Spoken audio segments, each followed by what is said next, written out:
Әлхәмдүлилләһ, Рамадан шәриф айы быел да Аллаһы Тәгаләгә һәм аның гүзәл диненә тоғырлыгыбызны ныгыту һәм үсеш өчен булды. Ошо айда күрсәтелгән шәфкать ныклы тарихи нигезгә ия.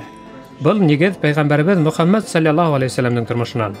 Ибн Габбас, Аллаһына риза булһын, Рәсүлебез галейһиссалату вассалам кешеләр арасында иң йомарты һәм аның был матур сыйфаты айрыуса Рамадан аенда ныграк сакылды тине.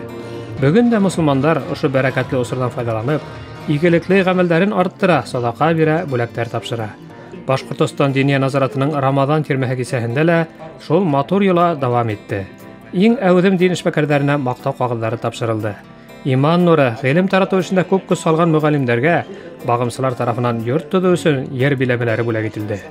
Ә Башкортстан мөфтиенә сакырылган кунак галим Ильяс Хаҗи Умалатов Дагыстан мөфтие Әхмәт Хаҗи Абдуллаевтың улы һәдияһен быелгы елга хаж юлламаһын тапшырды.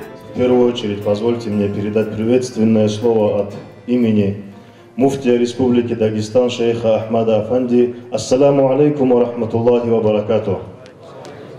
Поздравить всех мусульман, всех присутствующих, всех башкиров, пожелать всем, чтобы Всевышний Аллах принял ваши благие деяния, посты, пожертвования в этом месяце, закат, и чтобы Всевышний Аллах наставил на то, чтобы еще больше усердствовали в благих делах.